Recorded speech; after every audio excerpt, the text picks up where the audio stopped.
fiquei tão empolgada com The Umbrella Academy que eu resolvi partir logo pro vídeo com spoilers, já que tem muita coisa pra ser dita dela. Então bora lá!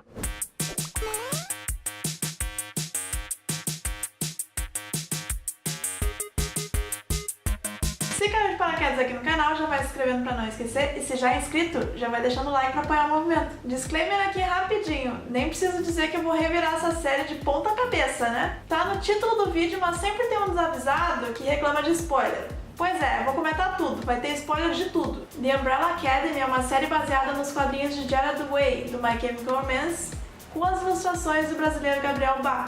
Até aí, creio eu, mais ou menos todo mundo já sabia, porque no final de 2018 era só disso que a galera tava falando, e pelo trailer ela parecia promissora. Eis que ela estreia e, pra minha surpresa e pra maioria das pessoas que não dava nada pra série, ela se mostrou não só acima da média, como sensacional. Não é só a história que é muito bem contada e tem um roteiro coeso, mas é toda a fotografia e a utilização principalmente do azul e do amarelo na concepção geral do tom, que a produção quis dar pra ela.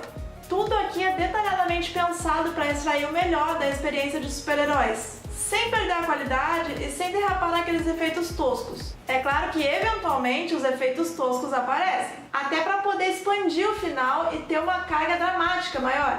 Mas a série vai te preparando bem desde o início e sem perder a força, para que tu finalmente aceite aqueles efeitos toscos no final. É quase o que Esquadrão Suicida tinha que ter sido para que a gente aceitasse a menina dançando ragatanga no final do filme. Primeiramente, é bom a gente relembrar alguns personagens, porque por mais que a série apresente cada um direitinho, são muitos nomes. E além dos 7 irmãos, tem os personagens secundários também. O número 1, Luther, interpretado por Tom Hopper, ele dá umas derrapadas aqui e ali na atuação, mas consegue ainda segurar direitinho quando tá sozinho em cena. Ele é conhecido pela sobrinha Claire como Space Boy, já que foi o único dos irmãos a passar 4 anos na Lua. Além do que, ele é o mais fortão e ele tem um aspecto meio de gorila, já que quase morreu numa missão em que o pai mandou ele sozinho. Para que ele não morresse, Sir Reginald Hargreaves deu uma injeção nele. E aí deu no que deu, ele ficou desse jeito. Aliás, a série é tão detalhada sem perder o norte que consegue dar um background pro pai deles, bem antes dele ser rico ou pensar em adotar crianças especiais.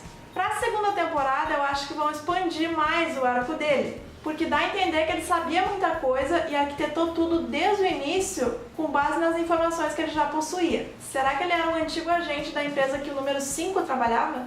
É uma questão a ser levantada e talvez respondida numa segunda temporada. O número 2 é o Diego, interpretado pelo David Castaneda. Ele faz o detetive afastado que tem o dom de jogar facas e acertar o alvo aonde quer que ele esteja, fazendo a curva que tiver que fazer.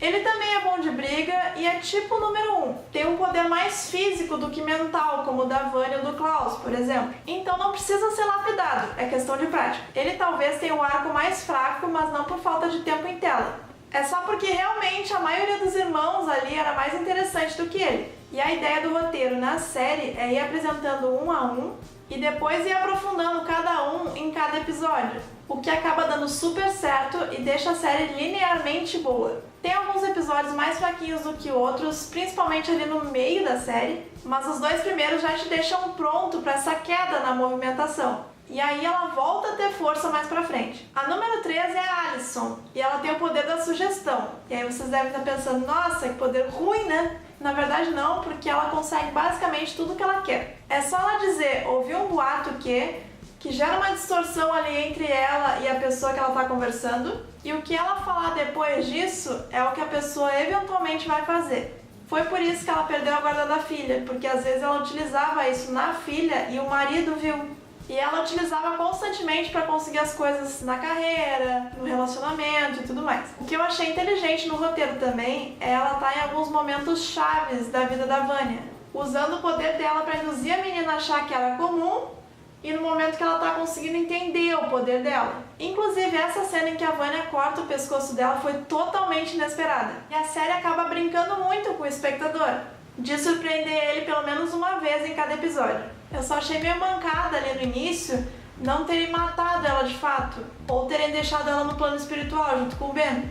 Uma porque ela perdeu sangue pra caramba, e também porque ia dar um senso maior de perigo entre os restantes. Um senso ali que já existia porque os vilões eram muito bem motivados, mas que poderia crescer. Só que retirar a voz de uma das únicas mulheres fortes daquele grupo tem um significado tão mais poderoso que eu relevei a escolha que deram para a personagem dela. Ainda mais quando ela está sendo liderada por um homem gigante que não quer ouvir ela de jeito nenhum. Seja em uma revelação ou uma cena com uma trilha sonora arrebatadora, tudo é milimetricamente calculado para entregar sempre o melhor resultado. Tanto é que eles se deram ao luxo de ter um plano sequência pequeno para mostrar a importância da mãe, que mesmo sendo um robô, ajudou a ser a parte carinhosa da criação de todos eles. Ela inclusive precisou existir porque a Vanya, quando era criança, matava todas as babás, já que ela simplesmente não conseguia controlar os poderes que ela tinha. A atriz Amy Raven Lumpman é simpática e consegue trazer o tom certo para sua personagem, que é classuda e bem-sucedida, além de ter a parte solo bem desenvolvida. Talvez o roteiro pudesse ter pincelado um pouco mais a infância da Vanya e dela, do porquê que a Vanya era mais próxima dela e não dos outros irmãos, mas isso numa segunda temporada eles podem trabalhar melhor. O número 4 é o Klaus, um dos mais intensos personagens da série. Robert Sheehan entrega uma atuação maravilhosa e é um dos mais interessantes porque ele consegue falar com os mortos e posteriormente materializar a força desses mortos, principalmente o Ben, o número 6, que foi morto cedo e vivia colado nele, dando conselhos e fazendo companhia, porque ele era uma pessoa muito sozinha. Só depois de uma árdua batalha para ele ficar sóbrio e limpo de todas as drogas que ele utilizava, ele conseguiu acessar todo o potencial que ele nem sabia que tinha. E isso graças à conversa que ele teve com o pai no outro plano, em uma das sequências mais bonitas da série toda, em que misturam balada com a experiência dele no exército nos anos 60 e com o plano todo em preto e branco e só a blusa colorida. Ele vai até o local achando que vai encontrar o Dave, mas acaba encontrando o velho.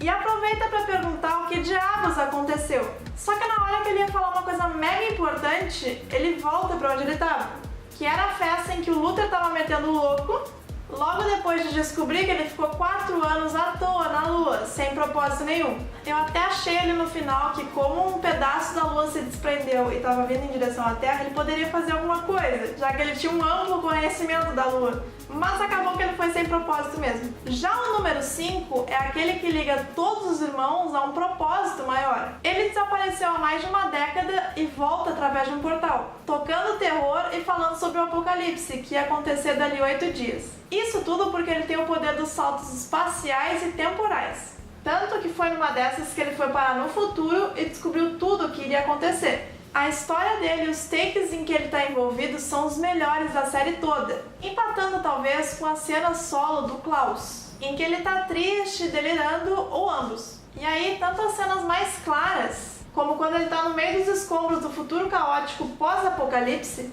quanto as cenas mais escuras. Tudo é um super acerto da direção, já que os pontos focais de luz fazem toda a diferença. Tem algumas séries que não sabem utilizar isso muito bem e a cena em si fica muito escura e não dá pra enxergar nada. Aqui não.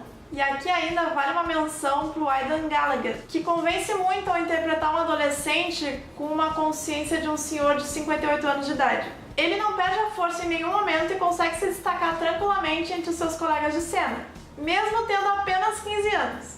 O número 6 é o que menos aparece, já que ele é um falecido, mas tem os seus momentos. O poder dele é criar tentáculos de polvo para poder atacar os inimigos em um perímetro maior. Ele só aparece na história contada pela Allison para a filha em forma de desenho, em alguns momentos no início e aí no fim, mas na forma normal dele é quase como um grude do Klaus, já que ele só existe para ele e só consegue conversar com ele também. E por fim, não menos importante, a número 7, que é a Vanya, interpretada pela atriz mais conhecida do grupo, a Ellen Page, e que é a mais comum dos 7 irmãos. Tem até um jogo de palavras que eles utilizam no inglês, em que eles usam ordinary para falar que ela é comum. E ela fala que quer ser extraordinária, extraordinary, em alguma área, e ela queria que fosse no violino, o mesmo instrumento que a falecida esposa do pai dela tocava. Ela escreveu um livro sobre a família e desde então a galera não queria muito papo com ela, e escanteava ela pra tudo, desde a infância. Só que na real, ela é a mais poderosa do grupo. Isso foi se ensaiando na metade ali da série e já dava pra sacar mais ou menos que as coisas iam por esse caminho. Mas o final consegue surpreender e ter o impacto que planejava desde o início. Aquele final pode ter uma coleção de defeitos em termos de efeitos visuais, mas a série como um todo tem muitos méritos para eles serem ignorados nesses momentos finais. E claro, ela perde tempo em alguns romances, em alguns casais meio sem química, como o Diego e a detetive, ou em algumas cenas breguinhas, como a dança do Luther e da Alison. Mas ela acaba compensando em muitas cenas boas de luta, porradaria, destruição, uns tiroteios e uns efeitos que funcionam no escuro, bem escuro mesmo. Temos os personagens secundários Hazel e Chacha, ela é interpretada pela lindíssima Mary J. Blige, e temos também o par romântico da Vanya, Leonard, que na verdade é o vilão psicopata do rolê todo, nem é o nome dele de verdade, e que tem uma senhora morte. Sério, a morte dele é sensacional. Esse também já dava pra sacar na metade da série, até porque ela faz questão de ser mais expositiva em dado momento. E aí acaba não sendo uma surpresa quando os personagens descobrem quem ele é, mas isso consegue ser compensado em outros momentos de tensão. E o background que dão pra ele também é bom, já que ele é um menino que se achava especial, mas na verdade nunca fez nada na vida, e não nasceu com nenhum poder. Ele projeta muito disso na Vanya, e eles formam um casal mega esquisitinho. Resumindo, The Umbrella Academy é demais! É emocionante, tem uma trilha sonora incrível escolhida a dedo, e é uma série que empolga, que te deixa preocupada com os personagens porque ela não tem medo de matar ninguém. Aliás, descansa em paz, mãe que morre 2 vezes e o povo, tadinho. O macaco ancião da família que é um queridão e que eu queria que aprofundassem mais a história dele. De repente, eles vão fazer isso na 2ª temporada. E não satisfeita em ter todos esses elementos, ela ainda se preocupa com a cenografia, com a iluminação e principalmente com o trabalho das cores, já que até a cor da roupa da Vanya é escolhida no tom de azul nos momentos finais.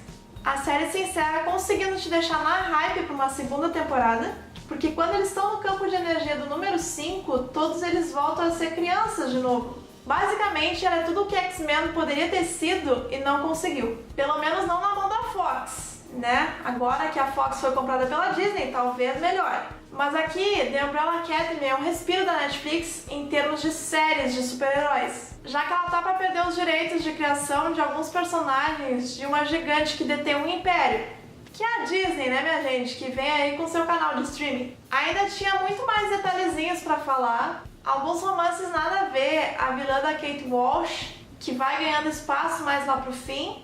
Só que assim, né, minha gente, o vídeo ia ficar enorme. Então eu acho que assim a gente conseguiu condensar bem as informações principais e ficar pronto para uma 2ª temporada. Que, meus amigos, se tiver a mesma qualidade que essa primeira teve, pode se tornar mais um carro-chefe do serviço, ao lado de Stranger Things. E sim, eu tô sendo bem otimista. Gostou do vídeo? Gostou da série? Ficou empolgado para a 2ª temporada também? Comenta tudo aqui embaixo nos comentários que eu quero saber. E pra gente conversar mais sobre a série também, né? E se gostar, não esquece de dar o like, de ativar a sinetinha e de se inscrever no canal, porque aqui a gente trabalha com lavagem cerebral, tá? Até a próxima e tchau!